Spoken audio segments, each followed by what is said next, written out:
Good morning, everyone, and welcome to my very first Facebook Live session. Well, you know I'm Donna Miller because we're friends. Um, if you are my family or my high school buddies, you might want to just skip right over this video, unless, of course, you are a business owner or an aspiring entrepreneur. Most of you know that I own C3 Workplace, and for the last 22 years, we have helped thousands of companies to start and grow by providing back office support, bookkeeping, office and meeting space in our two locations. And there's also a huge component of our business, which is educational programs. So this little Facebook Live segment that I intend to do each Thursday at 10 o'clock for 10 minutes. Hi, Tommy. Hi, Rachel. Thank you for joining me.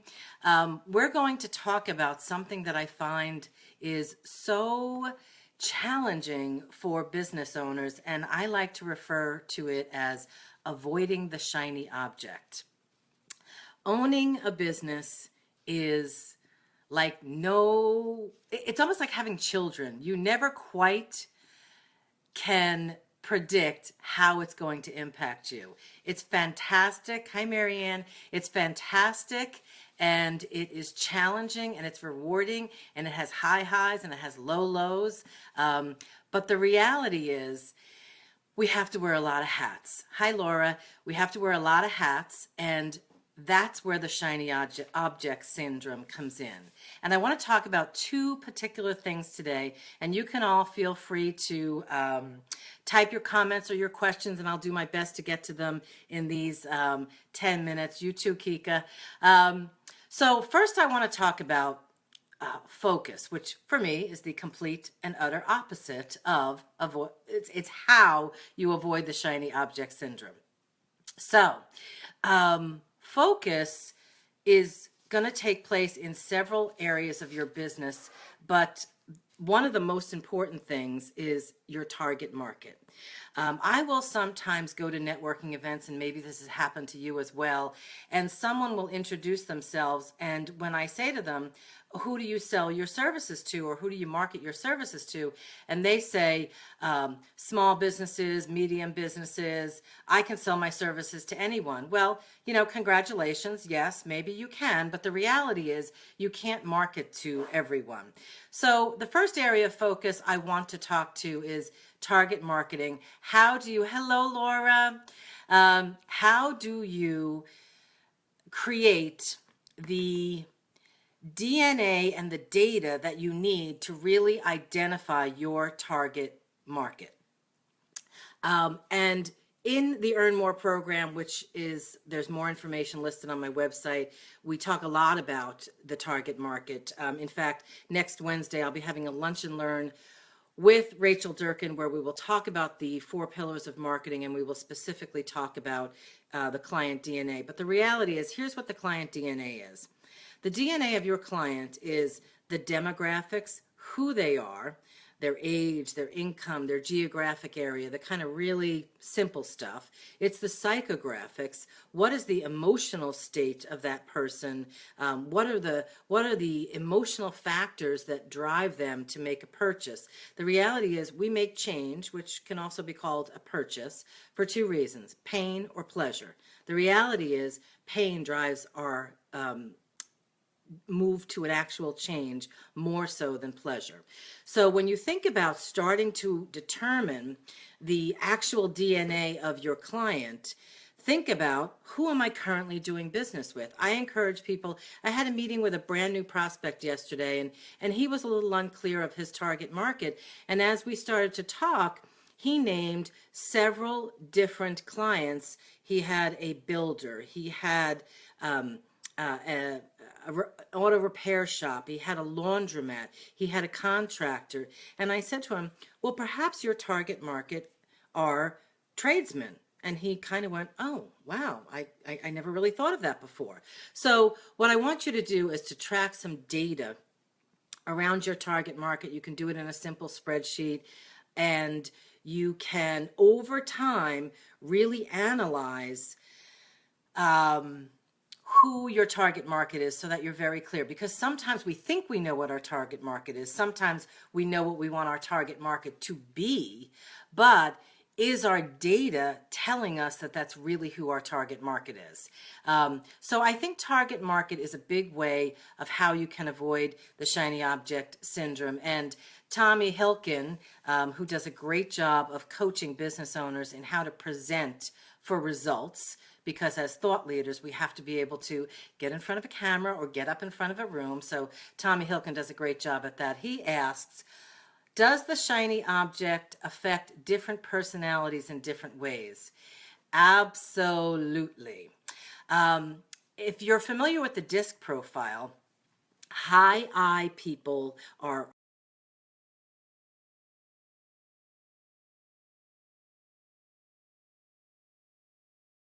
social, so they are going to really hop from thing to thing to thing, and shiny object is going to be a really big issue for high I and extroverts.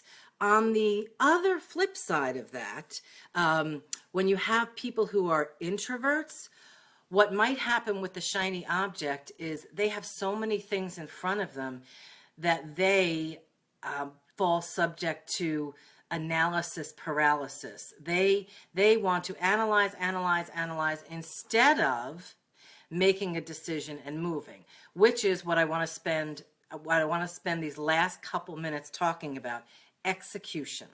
Because once you gain focus, in the end, it's really about execution. What is it that you're going to do as the business owner who's already wearing, 52 different hats of things that you have to do? You're growing a team, maybe it's virtual, maybe you have staff, or maybe it's just you. Still a lot of hats to wear, even for me. And I have 2 locations and 15 employees. But it's about execution.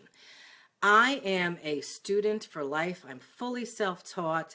And I had the good fortune of attending a leadership conference in August where I got to see Chris McChesney speak, who is one of the authors of the 4 Disciplines of Execution. His number one discipline is focus. So when we talk about target market, then we go to execution. So focus, in the scheme of trying to get things done, he talks about WIGs, wildly important goals. And the reality is you can only have 1 or 2 wildly important goals at any given time. So when you think about avoiding the shiny object, to me, the 2 biggest buckets are target marketing and execution on the wildly important goals. And if you are doing this right, clearly, hopefully, those 2 big buckets are very linked and feed each other. Rachel Durkin, who is founder of Paradigm Marketing and is a great partner and vendor to C3 Workplace, asks, how do you identify your target audience's pain point? Great question, Rachel. Glad you asked. I think we can do that in several ways. And if I take a lesson from you, one of the things that you can do is in that when you talk about tracking your clients and logging out the demographics and the psychographics and maybe the events that drive them to make a decision to use your services, the other piece of that is periodically take a cross-section of those clients and do a survey. Rachel is actually currently doing that for us with some of our clients, and the information that we're gaining, and we're making phone calls, a couple of open-ended questions, but the reality is, again, you think you know what the pain is or the reason they're doing business with you, which ties into that data, but they may not. And Laura asks, do we let them know they actually have a pain point and we are here to address that? Great question, Laura. I think our job in that interviewing process is to do just that, kind of be the doctor and ask questions, get them to talk as much as they will, so that because very often the first answer they give you may not actually be the answer. That now you're on the surface.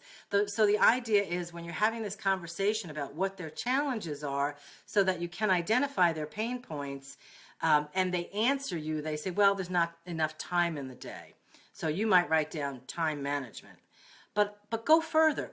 What does that mean? How is that impacting you? Did you miss your son's soccer practice? Did you lose a business opportunity? So, wow, that was 10 minutes and it went by insanely fast. So I hope you got a little bit out of our mini session here. I want to direct you to our website, which is www.c3workplace.com. Go to the events page. You can join Rachel and I for a lunch and learn next Wednesday on the 4 pillars of marketing. And I will be here each Thursday. I hope you will join me as well. And I hope that you will work the rest of your day and the rest of the week and really try to find some focus in ways that are meaningful for you so that you can avoid the shiny object in business ownership and entrepreneurship. Thanks for joining me today. Enjoy the rest of your day.